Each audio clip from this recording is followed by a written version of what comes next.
اترکوا الدنیا لأہلہا، وقال امامنا مہدی الموعود علیہ السلام،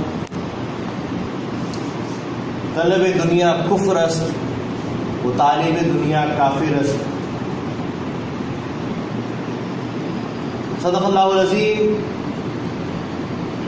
ساری تعریف، ساری حمد و ثنا، ساری اچھائیاں، ساری بڑائیاں، ساری خدائی اس پروردگار عالم کے لیے سزاوار ہے جو رب العالمین ہے۔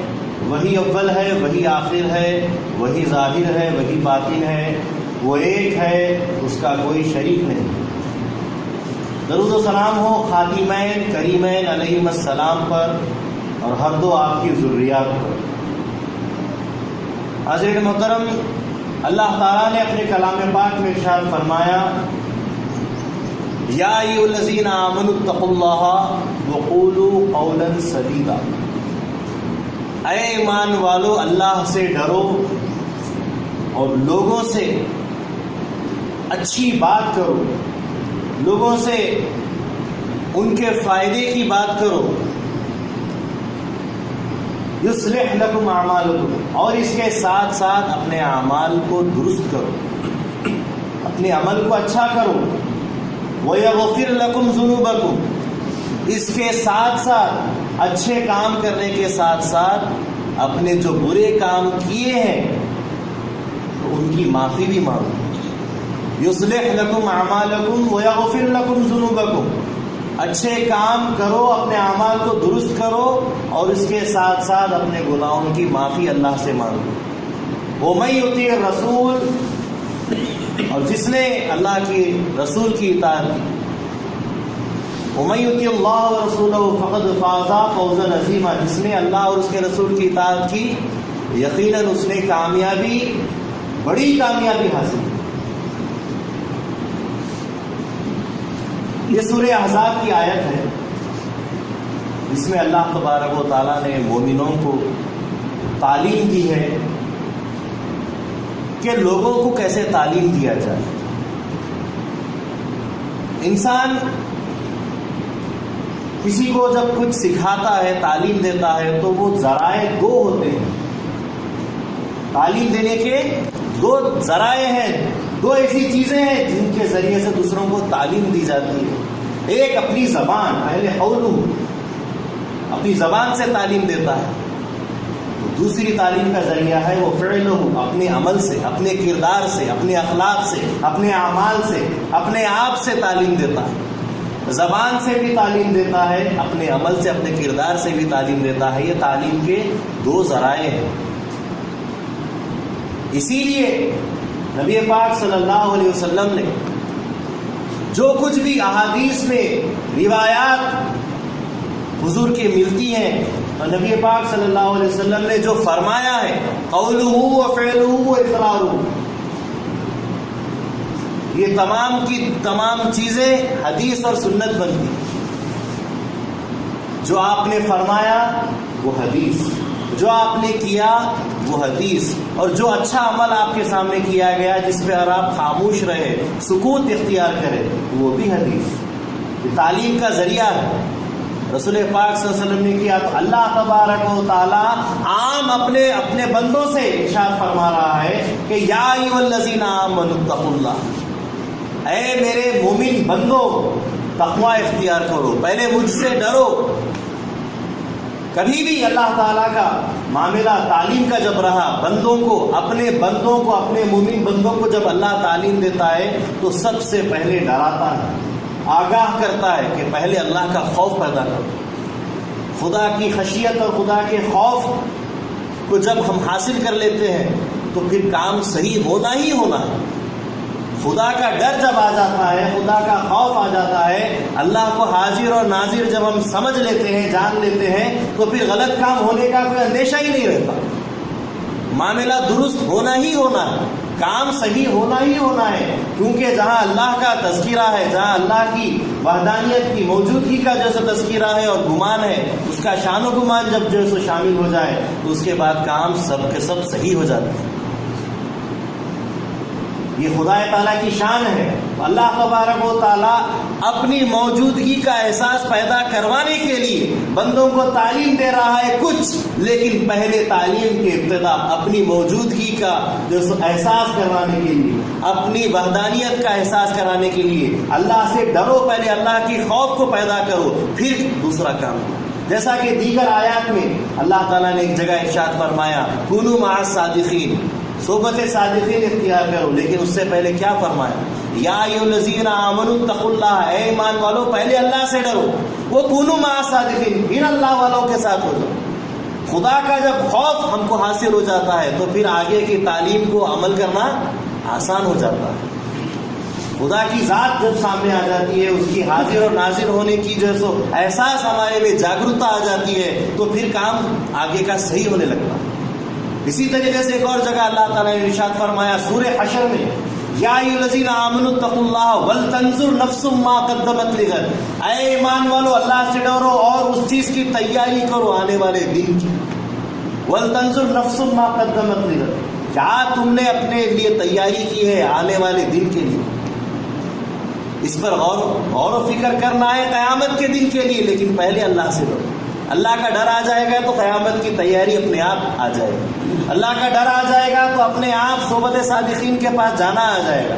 یہاں پر بھی اللہ کا جب ڈر آ جائے گا تو اب تم اپنے اعمال کو درست بھی کرنے لگ جاؤ گے.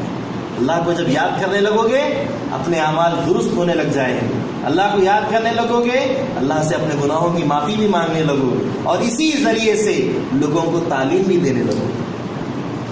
تو لوگوں کو تعلیم دینے کا ذریعہ، تبلیغ کرنے کا ذریعہ کیا ہے؟ اپنی زبان سے اور اپنے فعل سے. اور اپنی زبان کب کام کرے گی، اپنا کردار کسی پر کب کام کرے گا؟ جب آپ اللہ کے خوف کے ساتھ شروعات کریں. خشیت الہی، اللہ تبارک و تعالیٰ نے ایک جگہ ارشاد فرمایا وَلَا تَخْشَوُا النَّاسَ وَاخْشَوْنِی، لوگوں سے نہیں ڈرو بلکہ مجھ سے ڈرو. ڈرنے والی ذات میں ہوں، مجھ سے خوف کھاؤ، حق ادا کرو. جیسا کہ ایک اور جگہ اللہ تعالیٰ نے ارشاد فرمایا اتقوا اللہ حق تقاتہ، اللہ سے ڈرو جیسا کہ اللہ سے ڈرنے کا حق ہے. وَلَا تَمُوتُنَّ إِلَّا وَأَنْتُمْ مُسْلِمُونَ، اور تم مت مرو ہاں لیکن اس حالت میں جب کہ تم صحیح مسلمان ہو جاؤ. یعنی اللہ سے ڈرنے کا حق ادا کرو گے تبھی تم پکے مسلمان ہو کر مرو گے. اگر خدا سے ڈرنے کا حق ادا نہیں ہوگا تو تم کچے مسلمان، تم پکے مسلمان نہیں. اللہ سے ڈرنے کا حق ادا ہونا چاہیے. تو اب یہ جو معاملہ ہے دین اسلام کی، دین مہدی کی تبلیغ کا، جیسا کہ اللہ نے ارشاد فرمایا کہ تم لوگوں کو تعلیم دو، لوگوں سے اچھی بات کرو، لوگوں کو دین پہنچاؤ. یا ایھا الذین آمنوا اتقوا اللہ وقولوا قولا سدیدا، وہ بات کرو جو بالکل صحیح ہے، جو بالکل درست ہے، جو بالکل حق ہے، وہ بات پہنچاؤ. اور وہ کیا ہے؟ حق بات دین اسلام کے سوا کیا ہو سکتی ہے؟ حق بات قرآن کریم کی آیات کے سوا کیا ہو سکتی ہے؟ حق بات اللہ کے علاوہ اور کیا بات ہو سکتی ہے؟ تو اللہ کی تعلیمات کو، وحدانیت کی تعلیمات کو، روحانیت کی تعلیمات کو، نورانیت کی تعلیمات کو جو اللہ سے وابستہ ہو کر انبیاء سے، مرسلین سے، خلفاء سے سلسلہ بہ سلسلہ پہنچے، ان کو تقسیم کرو، ان کو پہنچاؤ. تو کیسے پہنچاؤ گے؟ وقولوا قولا سدیدا کیسے ہوگا؟ سب سے پہلے اللہ کا ڈر ہونا چاہیے، تو پھر قولوا قولا سدیدا ہوگا، صحیح بات نکلے گی، صحیح بات، حق بات پہنچے گی. پھر اس کے ساتھ اللہ تعالیٰ نے پہلے قول اپنی زبان سے تعلیم دو، پھر دوسرا یصلح لکم اعمالکم، اپنے کردار کو اچھا بناؤ. وَيَغْفِرْ لَكُمْ ذُنُوبَكُمْ، اور جو برے کام ہو گئے ہو اس کی معافی مانگو. اپنے کردار سے تعلیم دو، اپنی زبان سے تعلیم دو اور اپنے کردار سے تعلیم دو، جیسا کہ نبی پاک صلی اللہ علیہ وسلم نے اپنی زبان سے بھی تعلیم دی، اپنے کردار سے بھی تعلیم دی، اور وہی دوسروں کو بھی دینے کا حکم دیا ہے. اور یہ کیا ہے؟ اللہ تعالیٰ اس کو بات کو بالکل صالح کر دیا. وَمَن يُطِعِ اللَّهَ وَرَسُولَهُ فَقَدْ فَازَ فَوْزًا عَظِيمًا. اور جو اللہ کے اور اس کے رسول کی صحیح اطاعت کرے گا، پیروی کرے گا، جو ان کے پیچھے پیچھے برابر ان چیزوں کو لے کر چلے گا، اچھی بات کرتے ہوئے، اپنے آپ کو درست کر کے اپنے کردار کو پیش کرتے ہوئے، نبی پاک صلی اللہ علیہ وسلم کے اعمال کو، ان کی تقلید کے اوپر عمل کرتے ہوئے جو چلے گا، یقیناً وہ اللہ اور اس کے رسول کی پیروی میں ہو جائے گا. اور جو یہ ہو جائے گا، اللہ تبارک و تعالیٰ یہاں پر فیصلہ کر دے رہا ہے، صرف تعلیم دے کر نہیں رک رہا ہے. یہ بہت بڑی بات ہے. تعلیم کے ساتھ ساتھ تعلیم کا نتیجہ اور اس کا فیصلہ بھی اللہ تعالیٰ نے اسی آیت میں بتا دیا کہ فوزن عظیما، فقد فازا فوزن عظیما. تحقیق کہ اس نے کامیابی، بڑی کامیابی حاصل کر لی. چھوٹی موٹی کامیابی نہیں، بڑی کامیابی. بڑی کامیابی کیا ہو سکتی؟ میں آپ سے سوال کرتا ہوں، بڑی کامیابی کیا ہو سکتی؟ دنیا میں گھر بنا لینا یہ بڑی کامیابی ہے. اللہ تعالیٰ کے حبیب حضرت محمد عربی صلی اللہ علیہ وسلم نے تو ارشاد فرمایا اترکوا الدنیا لأہلہا، دنیا کو چھوڑ دو دنیا والوں کے لیے. پھر بڑی کامیابی کیا ہو؟ دنیا میں گھر بنانا بڑی کامیابی نہیں، دنیا میں پیسہ کمانا بڑی کامیابی نہیں، اولاد پیدا کر دینا بڑی کامیابی نہیں، شہرت حاصل کر لینا بڑی کامیابی نہیں. آخر بڑی کامیابی کیا ہے؟ جو اللہ اور اس کے رسول کی اطاعت کرے گا اور ان چیزوں کو اپنائے گا وہ بڑی کامیابی. بڑی کامیابی آخرت کی کامیابی. بڑی کامیابی اللہ تبارک و تعالیٰ اپنے اس بندے سے اس عمل کے اوپر راضی ہو جائے، اللہ راضی ہو جائے، یہ بڑی کامیابی. اللہ کا دیدار، اللہ کا حصول حاصل ہو جائے، یہ بڑی کامیابی. اللہ کا دیدار حاصل ہو جائے، یہ بڑی کامیابی. اس سے بڑی کامیابی کچھ نہیں. اللہ اکبر، اللہ بڑا ہے. تو کامیابی بھی، فوزن عظیمہ بھی جو بڑی چیز ہوگی، وہ بڑی چیز کیا ہے؟ سب سے بڑی چیز کیا ہے؟ فوزن جیت ہے، عظیمہ سب سے بڑی جیت کیا ہو سکتی ہے کہ بندے کے لیے؟ اللہ کی ذات، اللہ کا دیدار، اللہ تعالیٰ تک رسائی، اس تک پہنچ. یہ سب سے بڑی کامیابی ایک بندے کی اسے اپنی عبودیت کا حق ادا کرنا ہے معبود سے مل کر. یہ سب سے بڑی کامیابی ہے. اور اس کامیابی کے لیے یہ عمل کرتے ہوئے اپنے سنگھٹن کو، جو میں نے ابھی ابتدا میں بات کی ہے، ایکتائی کو، اپنے سنگھٹن کو، اپنی جو ایکتائی کو مثال بنا کر پیش کرنا، یہ سب سے بڑی چیز. اچھی بات کر کے اچھے کردار کو پیش کرتے ہوئے اگر لوگ بٹ رہے ہیں تو کیا کریں؟ اللہ تعالیٰ نے ارشاد فرمایا وَاعْتَصِمُوا بِحَبْلِ اللَّهِ جَمِيعًا، اللہ کی رسی کو مضبوطی سے تھامے رہو، پکڑے رہو، اور آپس میں فرقوں میں مت بٹو. یہ جب کام کریں گے تو اس کا دھیان اس کے ساتھ یہ کرنا پڑے گا. کام تنہا بھی کیا جاتا ہے، نماز تنہا بھی پڑھی جاتی ہے، لیکن قرآن میں کہیں بھی تنہا نماز پڑھنے کا ذکر نہیں ہے. اقیم الصلاۃ کہا گیا ہے، نماز قائم کرو. نماز قائم کرنا کس کو بولتے ہیں؟ جماعت کے ساتھ، سب کو لے کر، سب کو مل کر جب نماز پڑھی جاتی ہے اس کو بولتے ہیں اقیم الصلاۃ، اقامت الصلاۃ. نماز قائم کی گئی، جماعت کے ساتھ نماز پڑھی گئی، اسی کو اقیم الصلاۃ بولا جاتا ہے.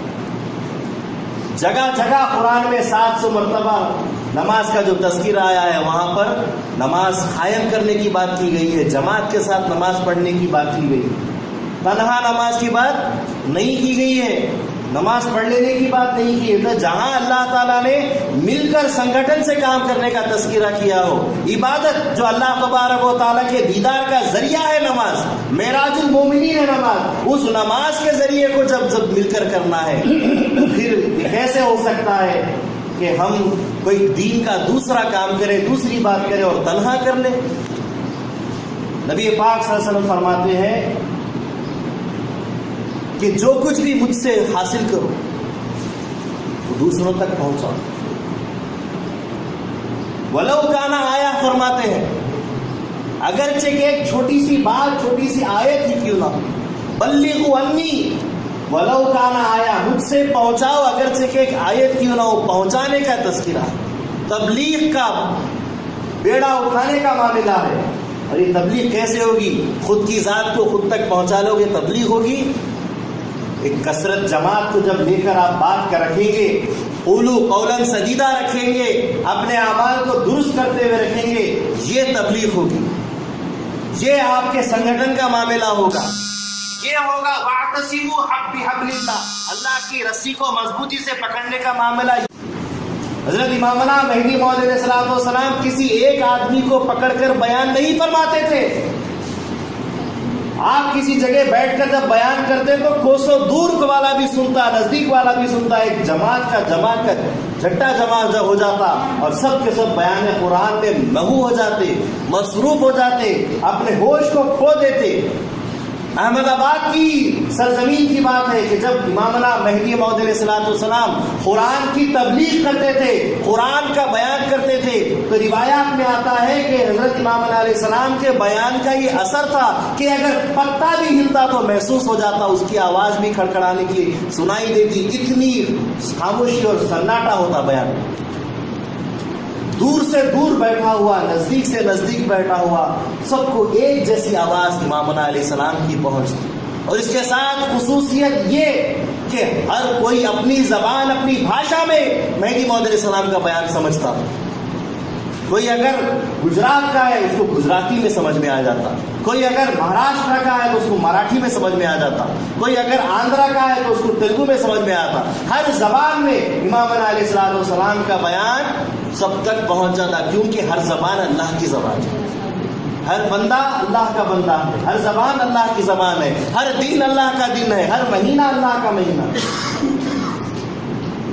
تو یہ تبلیغ کا ذریعہ رہا ہے، اپنی زبان سے تعلیم دی ہے اور ساتھ ہی ساتھ اپنے کردار سے بھی تعلیم دی ہے۔ تو آج جس ہستی معظم کا عرس مبارک ہے، پیر و مرشد جد امجد حضرت میاں سید ابوالقاسم تصویر حیدرآبادی رحمۃ اللہ علیہ، تو انہوں نے بھی اسی تعلیم کو لے کر آگے بڑھے، اپنی آخری سانس تک اپنی زندگی کی ہر بات، ہر کیفیت، ہر حصہ اسی سے آپ نے جو سو کام کیا ہے کہ اپنی زبان سے کام کیا، اپنے کردار سے کام کیا۔ اور قسم ہے پورے ہندوستان میں جہاں کہیں بھی دادا حضرت قبلہ جد امجد گئے ہو، کوئی یہ نہیں کہہ سکتا کہ ان کا بولنا کچھ اور تھا، ان کا کردار کچھ اور تھا۔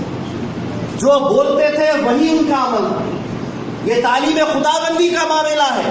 اللہ تبارک و تعالیٰ نے اپنے کلام میں، اپنے قرآن میں جو تعلیم دی ہے اس کا معاملہ ہے کہ تم اچھی بات کرو، اپنے کردار کو صاف کرتے ہوئے اپنے کردار کو پہنچا۔ تو ان کی زندگی کا معاملہ یہ تھا، اپنے گھر میں بیٹھے ہو تو بھی وہی معاملہ، آؤ میرے پاس بیٹھو، کچھ سنو، کچھ سیکھو، کچھ عمل کرو، چلو نماز پڑھیں گے۔ یہ ان کا معاملہ تھا۔ سفر ہو، حضر ہو، کسی بھی مقام پر ہو، نماز کبھی آپ نے نہیں چھوڑی، اپنے عمل سے آپ نے اپنے کردار کو پیش کیا۔ اللہ کی بندگی یہ ہمارا کردار ہے۔ قرآن میں اللہ نے کیا ارشاد فرمایا؟ وَمَا خَلَقْتُ الْجِنَّ وَالْإِنسَ إِلَّا لِيَعْبُدُونِ، میں نے انسانوں کو اور جنات کو صرف اپنی عبادت کے لیے پیدا کیا ہے۔ تو اللہ کی عبادت کرنا یہ ہمارا کردار ہے، یہ ہمارے اعمال نامے کو درست کرنا ہے۔ اگر ہم اللہ کی بندگی نہیں کریں گے تو کیا ہم نے اپنے اعمال کو درست کیا؟ مغفرت طلب کرنا یہ تو ہمیشہ کا معاملہ ہے، کرتے رہا، لیکن جو وقت اللہ کی عبادت کا خاص بھی رکھا گیا ہے، جو 5 وقتہ نماز کا موقع ہے، ان کو باضابطہ پابندی کے ساتھ کسی بھی حالت میں، سفر میں، کہ ٹرین میں ہو، بس میں ہو، گھر میں ہو، مہمان ہو، زیارت میں ہو، میت میں ہو، کسی بھی معاملے میں نماز سانس تک جڑی ہوئی ہے۔ جب تک سانس ہے اس وقت تک عبادت ہے، تو اپنی عبادت کو ہمیشہ ادا کرتے رہے پیر و مرشد۔ تو اس سے بتایا ہے کہ اپنے کردار کو آپ نے کتنا اونچا بتایا۔ لوگ زبانوں سے کام کر لیتے ہیں، لیکن اصل مہدویت کا جو معاملہ رہا ہے ہمارے بزرگوں کا، اپنے عمل سے تبلیغ زیادہ کی ہے۔ بڑے بڑے ممبروں پر، بڑے بڑے مسجدوں میں کھڑے ہو کر بیان کر دینا ایک اور بات ہے، لیکن اپنی زندگی کو ایک اپنا کردار بنا کر، نمونہ بنا کر لوگوں میں پیش کرنا، یہ بہت مشکل کام ہے۔ اور وہ کام انہوں نے اپنایا ہے اور اس کے ذریعے سے سب کو تعلیم دی۔ ایسے پرآشوب دور میں، ایسے گناہگاری کے وقت میں جہاں انسان روکنے کا کوئی جو سو علاج نہیں کر سکتا، کوئی اس کا بس نہیں چلتا کہ میں دوسرے کو، ارے باپ کا بس اولاد پہ نہیں چلتا کہ میں اس کو صحیح کر دوں، ایسے پورا اشوک دور میں ایسی بزرگ ہستی کا اس زمانے میں ہونا کہ اپنی زندگی کو ایک نمونہ بنا کر سارے سماج کے لیے، نہ صرف قوم مہدویہ، جتنے بھی اقوام جن سے بھی آپ کا تعلق رہا ہے، ہر کوئی یہ گواہی دے سکتا ہے کہ ہم نے ان کو اپنے دین میں، اپنے عقیدے میں پابند دیکھا، اپنے آپ کو پابند رکھے ہیں۔ ارے دن کی عبادتیں تو لوگ کرتے ہیں، لیکن راتوں کو بھی جاگ جاگ کر جو عبادت کرتے تھے، وہ جو آپ کا عمل تھا خاص، وہ جو آپ کی روحانیت کا معاملہ تھا خاص، اس کو دیکھ کر تو لوگ اکثر مرغوب ہو جاتے تھے کہ واقعی یہ مذہب مہدویہ جو یہ پیش کرتے ہیں، ان کی عمل سے پیش کرتے ہیں۔ اس طریقے سے کسی غیر کے لیے دعائے خیر کرنے کے لیے راتوں کو جاگ کر اس کے لیے تکلیف اٹھا کر عبادت کرنا، راتوں رات اٹھ کر ٹھنڈے ٹھنڈے پانی میں ٹھنڈکالے کے موسم میں غسل کر کر عبادت کرنا، یہ کیسا عمل ہے؟ یہ ہمارے اوپر کے بزرگوں کا معاملہ ہے۔ حضرت بندگی میاں شاہ نعمت رضی اللہ تعالیٰ عنہ کا معاملہ ہے۔ ایک مرتبہ آدھی رات کو 2 بجے کے بعد ٹھنڈکالے کے موسم میں خراسان فرا جیسی جگہ کے اوپر جہاں برف جم جاتی ہے، اس مقام پر صرف آپ کو ایک تیبند کے سوا دوسرا کپڑا نصیب نہیں، لیکن ایسے وقت میں اسی سے غسل کر کر وہی گیلا کپڑا باندھ کر جب نماز پڑھنے کے لیے کھڑے ہو گئے، امامنا مہدی موعود علیہ السلام اپنی بیوی کو بتاتے ہیں کہ میرے دائرے میں اگر کوئی بندہ پابند دین ہے، دیکھو بھائی نعمت، یہ عمل صرف بولنے کی حد تک نہیں ہے، تقاریر کی حد تک نہیں ہے، کچھ بزرگان دین نے اس کو اپنایا بھی ہے، جیسا کہ پیر و مرشد قبلہ حضرت میاں مرشد تصغیر حیدرآبادی رحمت اللہ علیہ جد امجد نے اس کو اپنایا ہے، جس حیثیت سے بھی کی ہے، لیکن راتوں کو جاگ کر عبادت کی ہے۔ روایات یہ بتاتے ہیں کہ اللہ تبارک و تعالی رات کے ایک حصے میں اس آسمان دنیا پر آ جاتا ہے جو غلمانی حصہ ہوتا ہے۔ رات کے 4 حصے، انسانی، شیطانی، رحمانی، غلمانی۔ جو رات کا آخری حصہ ہوتا ہے، جو سحری سے پہلے کا ہوتا ہے، وہ غلمانی اللہ تبارک و تعالیٰ کے وہ حصہ ہوتا ہے رات کا جہاں اللہ تعالیٰ اس آسمان دنیا پر خود آ جاتا ہے اور لوگوں کی عبادتیں قبول کرنے کے لیے آواز دیتا ہے۔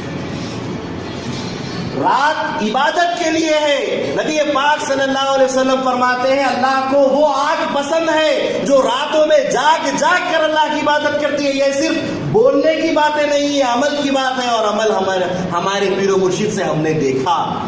راتوں کو جاگ کر عبادت کر کے اللہ کو منانے کا کام اگر ہم نے اپنی زندگی میں کسی کو دیکھا تو پیر و مرشد قبلہ اپنے زمانے کی ایک مثال ہے، اپنے قوم کے اندر ایک مثال ہے، جنہوں نے ایسی عبادت کرتے ہوئے اپنے کردار کو لوگوں کے سامنے پیش کیا۔ آج کسی بھی دائرے میں کسی بھی جگہ پر آپ جائیے، ایسی عبادت وہ جو جماعت کے ساتھ لے کر سب کو ہوا کر کر کرتے ہیں عبادت، وہ عبادت کہاں؟ وہ عبادت جو اللہ اور بندے کے درمیان خاص رہ جائے اور اللہ اور بندے کے سوائے کسی کو معلوم نہ ہوئے، وہ عبادت ہوتی۔ ایک مرتبہ حضرت نبی پاک صلی اللہ علیہ وسلم اپنے حجرے میں بی بی عائشہ صدیقہ رضی اللہ تعالی عنہا کے حجرے میں رات میں عبادت کے لیے بیٹھے ہوئے ہیں۔ تو بی بی عائشہ صدیقہ رضی اللہ تعالی عنہا پوچھتی ہے یا رسول اللہ آپ کیا کر رہے ہیں؟ تو نبی پاک صلی اللہ علیہ وسلم سوال کا جواب نہیں دیتے، سامنے آ جاتی ہے کیا بات ہے، کس بات کی فکر ہے جو آپ کو ستا رہی ہے؟ تو نبی پاک صلی اللہ علیہ وسلم فرماتے ہیں تم کون؟ کہتے ہیں میں آپ کی بیوی ہوں۔ کہا خدا کی کوئی بیوی نہیں ہوتی۔ یہ کیا معاملہ تھا؟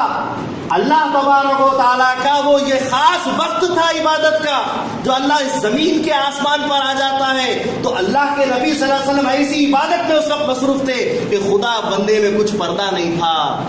وہ جو پانی کا آب پورا سمندر میں مل گیا وہ بات تھی، یہاں پر اللہ تبارک و تعالیٰ کی ذات میں فنا ہو چکے تھے پیارے نبی صلی اللہ علیہ وسلم۔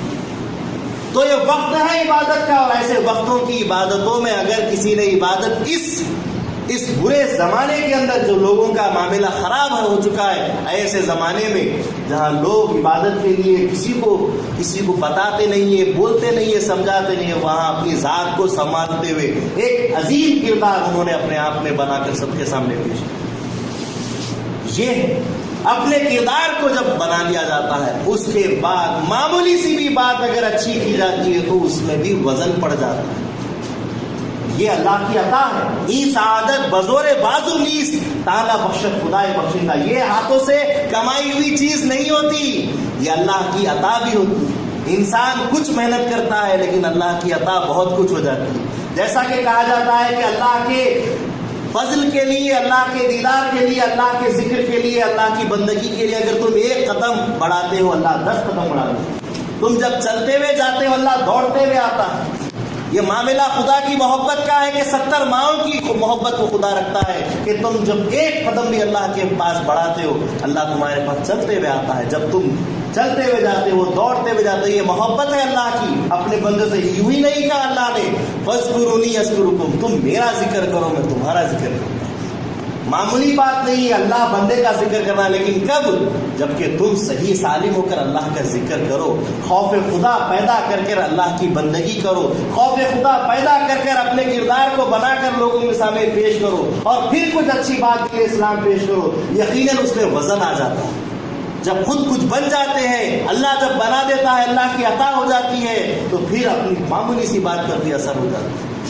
آج حضرت پیر و مرشد قبلہ رحمۃ اللہ علیہ کا عرس مبارک ہے. میں دعا کرتا ہوں اللہ تبارک و تعالیٰ سے حضرت بندگی میں شاہ نظام رضی اللہ تعالیٰ عنہ کے دائرے میں ان کے واسطے سے کہ جنہوں نے ساتوں سمندر وحدت کے پی لیے، جن کا اوپر کا ہوٹ ابھی بھی سوکھا کا سوکھا ہے، وہ طلب لے کر جو یہاں موجود ہے، میں اس ہستی معظم کا واسطہ لے کر اللہ سے دعا کرتا ہوں کہ اللہ تبارک و تعالیٰ ہم تمام کے صغیرہ اور کبیرہ گناہوں کو اپنے رحم و کرم سے معاف فرمائے اور دنیا کی محبت کو ہم سے مٹائے. جیسا کہ امام علیہ السلام نے فرمایا کہ طلب دنیا کفر است و طالب دنیا کافر است، کہ دنیا کا طلب کرنے والا کفر ہے، دنیا کا طلب، اور دنیا کو طلب کرنے والا کافر ہے. اس دنیا کی محبت کو ہم سے مٹائے، اس ایک خدا کی محبت ہمارے دلوں میں پیدا کرے. اللہ تبارک و تعالیٰ سے دعا ہے کہ ہمیں ایمان پر زندہ رکھے، ایمان پر خاتمہ کرے اور ایمان والوں کے ساتھ ہمارا حشر فرمائے. اللہ تعالیٰ ہمیں اپنے دیدار سے سرفراز فرمائے.